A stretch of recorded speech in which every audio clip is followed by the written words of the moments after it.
السلام علیکم بھائی، یہ ایک اسٹیٹمنٹ دی تھی ایک ایکٹریس ہے ہماری، اچھا انہوں نے اسٹیٹمنٹ دی تھی. میں ابھی نہیں جا رہا کہ وہ ان کا کیا نام ہے اپنا عمل کیا ہے. یہ میں نے ایک بندے کو دیکھا تھا جو لکھ رہا تھا کہ what you expect from those who got fame from حرام.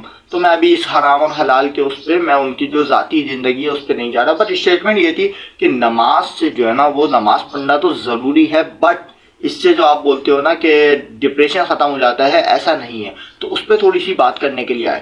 تھوڑی سی بات، بہت سارے لوگ شاید اختلاف کر سکتے ہیں اس بات سے، لیکن حقیقت بھائی یہی ہے.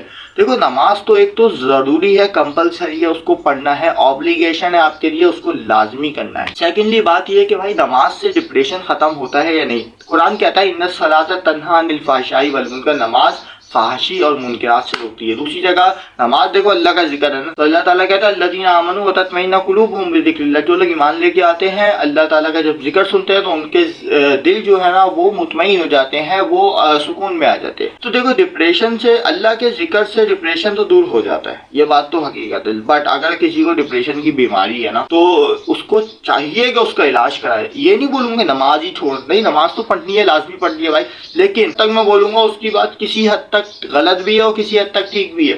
کسی حد تک غلط کیوں ہے؟ کیونکہ اللہ تعالیٰ خود کہتا ہے ایمان لانے والوں کے جو دل ہیں وہ اللہ تعالیٰ کے ذکر سے مطمئن ہو جاتے ہیں. تو اتنی حد تک تو اس کی بات غلط ہے. بٹ وہ جو آگے جو پوائنٹ ہے نا کہ ڈپریشن کا علاج ضروری ہے، تو بھائی باقی ڈپریشن یا کوئی بھی بیماری ہو اس کا علاج لازمی ہے، اس کا علاج کرائیں. نماز ایک الگ چیز ہے، نماز آپ پہ فرض ہے، اس کو آپ نے کرنا ہے، بٹ اس کے علاوہ آپ نے دوسری چیزوں کا علاج کرانا ہے. کوئی بھی بیماری ہو، کچھ بھی دماغی کسی کو مسئلہ ہو، کچھ بھی ہو، تو اس کا علاج لازمی ہے.